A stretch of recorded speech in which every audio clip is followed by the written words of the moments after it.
Hi guys, welcome to the station classes YouTube channel. हमारा जो science का topic चल रहा था क्लास 7th और 8th में, है ना। तो वो टॉपिक हमारा क्या चल रहा था, क्रॉप प्रोडक्शन का। किसका चल रहा था, क्रॉप प्रोडक्शन का। तो जो क्रॉप प्रोडक्शन का हमारा जो पार्ट चल रहा था, टॉपिक चल रहा था, तो हम कहाँ तक पहुँच गए थे, हम फर्टिलाइज़र और मैन्योर तक पहुँच गए थे। वहाँ तक हमने पढ़ा था। अब देखिए, खाद डालने के बाद क्या काम होता है, उसके बाद होता है काम इरिगेशन। इरिगेशन मतलब जुताई। क्या मतलब होता है इरिगेशन का, जुताई। कह रहे हैं water is necessary for the growth of development of plant. कह रहे हैं जो पानी होता है वो पेड़ पौधों के विकास के लिए बहुत ही ज़रूरी होता है। कितना क्या होता है, ज़रूरी होता है। If plant do not get sufficient water they shrivel up. अगर पेड़ पौधों को उचित मात्रा में पानी नहीं मिलेगा, मतलब जितना उनको ज़रूरत होता है, तो पेड़ पौधे क्या हो जाएंगे, बेकार हो जाएंगे, है ना। तो उसके बाद लिखा है watering of crop plants is called irrigation. कह रहे हैं पेड़ पौधों में पानी डालना इरिगेशन कहलाता है। क्या कहता है, जुताई। मतलब पेड़ पौधों में पानी, उसको जुताई सिंचाई कहते हैं। कि क्या बोलते हैं इरिगेशन को, सिंचाई। तो एक चीज़ याद रखिए, पेड़ पौधों मतलब जैसे खेत में बहुत सी मात्रा में पेड़ पौधे हमारे लगे होते हैं और हमारी फसल खड़ी होती है, उस पर हम पानी देते हैं, तो उसको हम क्या बोलेंगे, इरिगेशन, मतलब सिंचाई बोलेंगे। If refers to artificial application of water to the soil for essential the growth of crops. और ये किस लिए किया जाता है, पेड़ पौधों के विकास के लिए ही हमें जुताई करनी पड़ती, सिंचाई करनी पड़ती है। The major source of water is rainfall. जो मुख्य स्रोत है पानी का वो वर्षा का पानी है। कैसा है, वर्षा का पानी। अगर वर्षा का पानी उचित मात्रा में हो जाए तो हमें फिर पानी लगाने की जरूरत ही नहीं पड़ती है ना। However amount of the rain varies and does not always supply the right amount of water at the right time.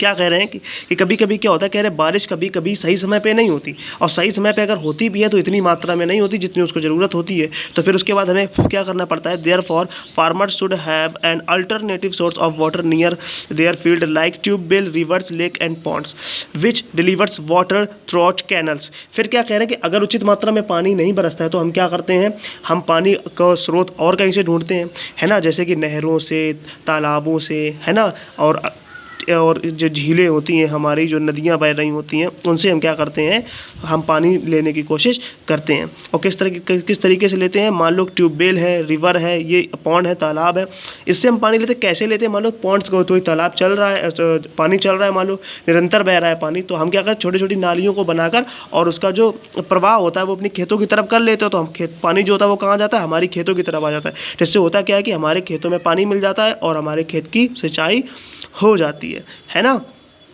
तो ये था हमारा इरिगेशन का। किसका था, इरिगेशन का। तो इरिगेशन के बाद क्या होता है काम, हम उसके बारे में बात करेंगे। तो उसके बाद का हमारा काम होता है प्रोटेक्शन ऑफ क्रॉप। मतलब हमें अपनी फसलों को सुरक्षित रखना। भाई हमने पहले खेत जोता था, फिर बीज बोया था उसमें, फिर खरपतवार निकाली, फिर हमने खाद वगैरह उसमें डाली, फिर हमने पानी लगाया, है ना। पानी लगने के बाद फिर जब फसल बड़ी हो जाती है तो आप एक दवाई डाली जाती है। किसने दवाई डाली है, ताकि उसमें कीट ना लगे, मतलब कीड़े ना लगे।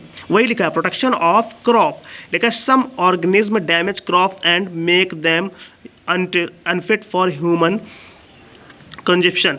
क्या कह रहे हैं, सम ऑर्गन्स, कुछ छोटे छोटे जीव होते हैं जो फसलों को बर्बाद करते हैं। क्या करते हैं, बर्बाद करते हैं। These are called pests. इन्हें हम क्या कहते हैं, इन्हें हम कहते हैं विनाशकारी कीट। पेस्ट्स मीन्स क्या होते हैं, विनाशकारी कीट, है ना। The most common pests are insects, rats, rabbit and bird. जो मोस्ट कॉमन पेस्ट हैं जो खेतों में पाए जाते हैं उनको हम क्या कहते हैं, इंसेक्ट मतलब छोटे मोटे कीड़े मकोड़े। रैट्स मीन्स क्या होता है, चूहे। रैबिट्स मीन्स खरगोश एंड बर्ड्स मीन्स चिड़ियाँ। यही होती हैं, क्योंकि अगर हमारी फसल लगी है तो चिड़ियाँ आती हैं, बहुत सारी चुगते चुगते दाने चली जाती हैं, है ना। Microbes like bacteria, fungi and virus also cause disease to the crop plant. और कुछ सूक्ष्म जीव होते हैं जैसे कि बैक्टीरिया, फंजाई एंड वायरस। इनसे क्या होता है, हमारे जो पेड़ पौधे होते हैं वो फसल भी नष्ट होने लगती है ना। तो लिखा क्या है, some chemical called pesticides are separate on crops to destroy pests. तो क्या कह रहे हैं कि इन कीट पतंगों से बचने के लिए हम क्या करते हैं कि हम जो क्या करते हैं, सम केमिकल्स मतलब जो रसायन यौगिक होते हैं हमारे, उनसे हमारी एक दवाई बनाई जाती है जिन्हें हम क्या बोलते हैं, कॉल्ड पेस्टिसाइड। पेस्टिसाइड मतलब क्या होता है, कीटनाशक दवाइयाँ। क्या होता है पेस्टिसाइड का मतलब, कीटनाशक दवाइयाँ, जिन्हें हम छिड़काव करते हैं। कहाँ पे करते हैं, अपने पेड़ पौधों पे छिड़काव करते हैं। जिससे क्या होता है कि हमारी फसल जो कीट पतंग होते हैं और क्या बोलते हैं जो हमारी फसलों को बर्बाद करते हैं, उनसे हम बच जाते हैं, है ना।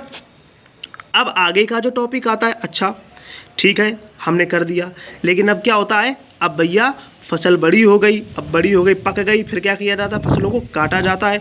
तो भैया काटने का जो माध्यम है उसको देखते हैं, हार्वेस्टिंग, थ्रेसिंग एंड विनोविंग। ठीक है, तो सबसे पहले इसके बारे में जानते हैं। हार्वेस्टिंग के बारे में लिखा है वंस द क्रॉप मैच्योर, कह रहे हैं जब हमारा बीज परिपक्व हो जाता है, परिपक्व मतलब जब पक जाती है हमारी फसल, पक जाती है, इट इज़ हार्वेस्ट। हार्वेस्ट मतलब इसको काट लिया जाता है। The process of cutting and gathering a crop is known as harvesting, है ना।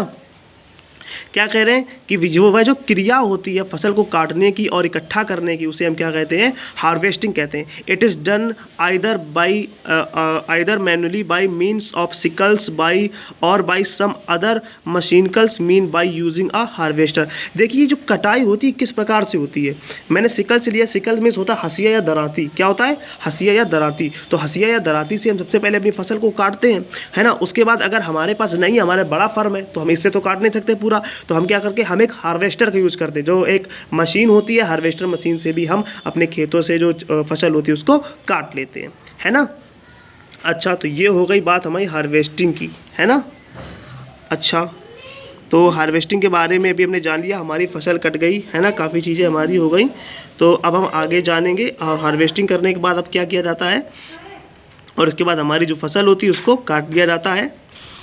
और यहाँ पे आप देख भी सकते हैं, इमेज जो दी है उसमें भी यही काम हो रहा है ना। तो हमने क्या क्या पढ़ा, हमने काफ़ी चीज़ें पढ़ ली, अब हार्वेस्टिंग भी हमने कर ली। अब जो अगला हमारा जो, अब हम साइंस में हमने काफ़ी चीज़ें पढ़ ली लेसन फर्स्ट के बारे में। मैं आपको सारी चीज़ें नहीं पढ़ाना चाहता हूँ, क्योंकि जो मैंने मेन चीज़ें थी वो आपको बता दी, क्योंकि लेसन आपका बहुत बड़ा है। और अगला जो हमारा जो टर्न आएगा साइंस का, उसमें हम आपके लिए इसके जो शॉर्ट आंसर हैं, वो शॉर्ट क्वेश्चन आंसर वो हम आपके लिए लेके आएंगे। तब तक के लिए वीडियो को देखते रहें। अगर कुछ भी समझ में ना आए तो हमें कमेंट बॉक्स में ज़रूर पूछें। तब तक के लिए सुरक्षित रहें। थैंक यू, जय हिंद।